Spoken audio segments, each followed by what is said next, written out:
مرحبا فيكن أحبائي، كيفكن؟ اشتقت لكن كتير. وصفة اليوم رح تعجبكن كتير. أنا ضروري أعملها قبل كل عيد. هيدي الوصفة اسمها راس العيد، أو في ناس بتقلها كمان خبز العيد.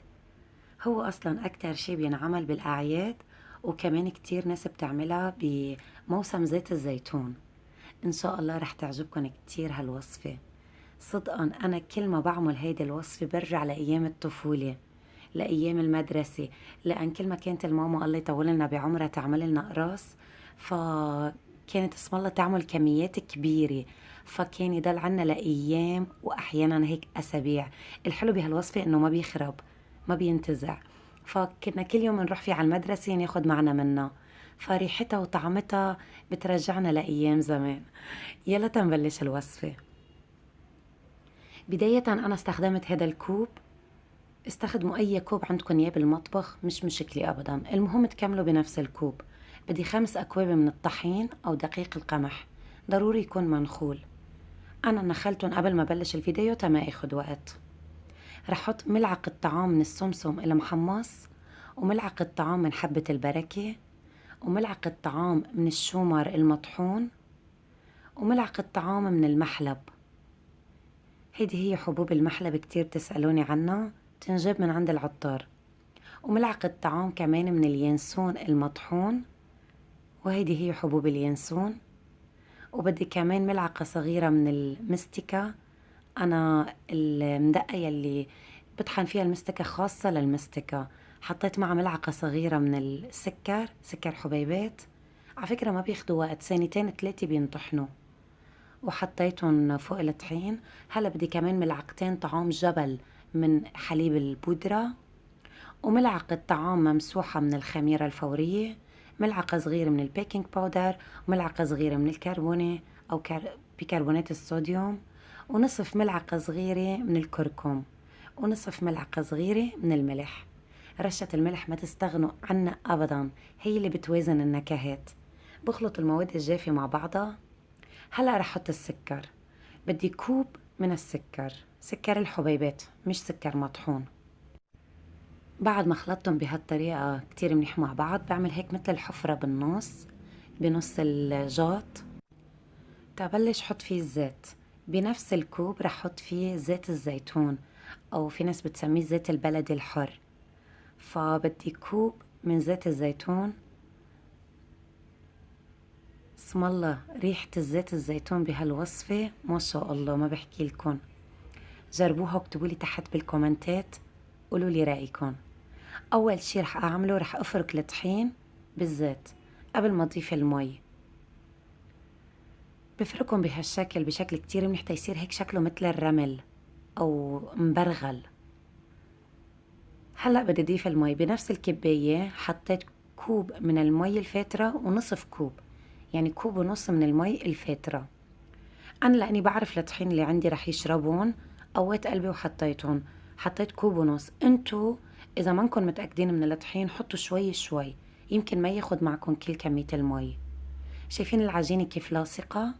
أنا هيك بدي إياها، تطلع معي القراص طرية وهشة من بعد الشوي. هلا بعد ما غسلت ايدي رح ارجع المسها. شايفين؟ يعني هي طرية بس ما بتلزق كتير على الايد. حبيت فرجيكم هيدي الخطوات تتأكدوا ما تشدوها كتير بطحين ما تطلع قاسية. هلا رح غطيها واتركها ترتاح شي ساعة. طبعا لأنه فيها سكر ما رح تنفش كتير. للناس اللي عبالها تعرف انه ليه ما بينفش العجين، لأنه في سكر. عندي هذا القالب خاص للقراص، موجود بكل محلات الأدوات المطبخ. وحضرت حدي كاسة فيها زيت. بدي احط مسحة خفيفة من الزيت على القالب بهالشكل. محل يلي حيفرين فيه الرسمات بدي جرب دخل الزيت بقلبه، بس مد العجينة عليها ما تلزق. شايفين كيف؟ دهنتها بشكل كتير منيح. هلا بياخد كمية من العجين بالنسبة للكمية قد ما انتو بدكن.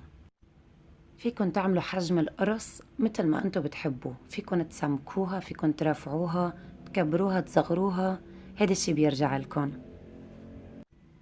بمدها بهالطريقة على القالب، وبشيلها بتكون هي أخدت الرسمة من القالب الخشب.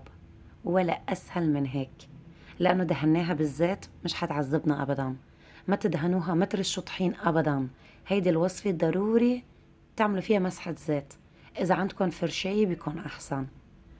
بس أنا على طول بعطي خيارات للناس، لنفترض ما عندهم فرشاية بالمطبخ، ما عندهم أدوات خارج يستعملوها، فبإيدكم استعملوا إيدكم رح تاخدوا نتيجة بترضيكم.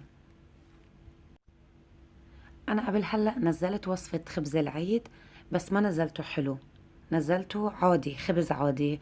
فهداك الوصفة فيكن تاكلوا معها جبنة، تاكلوا معها زعتر. رح احط لكم اللينك بأعلى الشاشة يلي حابب يشوفها. بس هيدي الوصفة حلوة. ليش عملت لها هيدي الوصفة؟ كتر ما اجاني كومنتات: يا ليلى نحن ضايقينها بس طعمتها حلوة، يا ليلى انا متذكرة اني اكلتها بس كان طعمها حلو.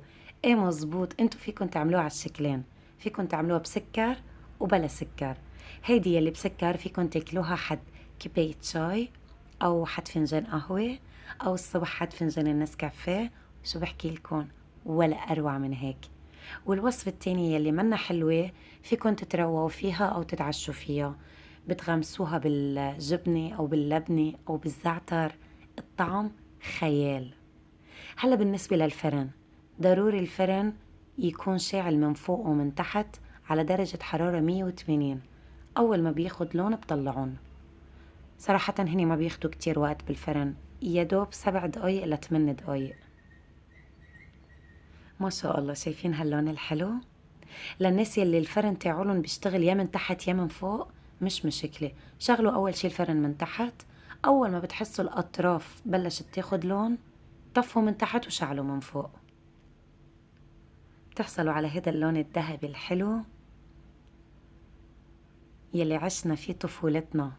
عن جد، مين متذكر انه طفولتنا كانت هيك بهالروايح الحلوة قبل ايام العيد، وهالريحة وهالطعم الطيبة. طبعا هون انا اول ما طلعتهم من الفرن دهنتهم بشوي من زيت الزيتون، مسحة هيك على الخفيف. هي لأنها سخنة دغري بتمتصهم. شايفين لبين ما دهنت تالت وحدة ورابع وحدة، كانت الأولانية والتانية شربين الزيت. هي دهنة جدا خفيفة.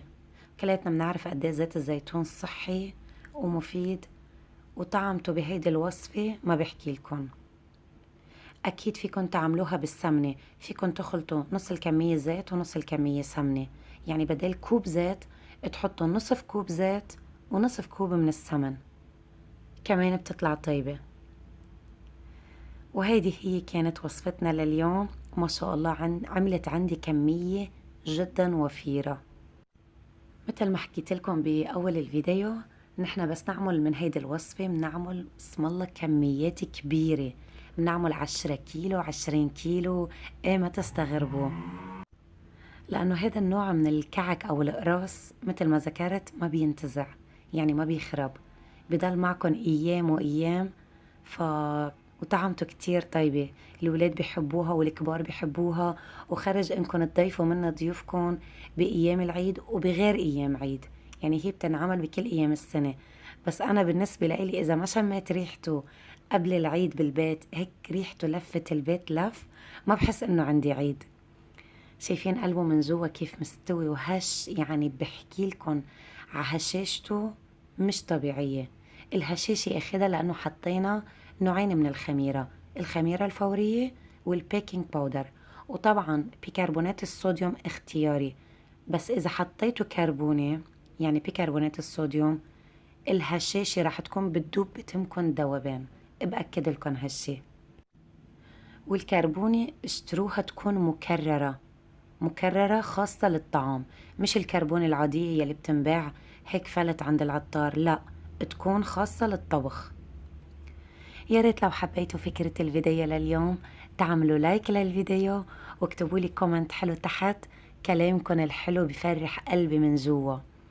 واشتركوا بالزر الأحمر يلي بأسفل الفيديو، زر لونه أحمر مكتوب عليه سبسكرايب أو اشتراك بالعربي، تنكبر هالعيلة الحلوة لسه أكتر وأكتر. كتير انبسطت أنا وعم بعمل هالفيديو، والولاد كتير انبسطوا. عطينا جو عيد لحالنا. وآخر شي بقلكن إياه إني بحبكن كتير. باي.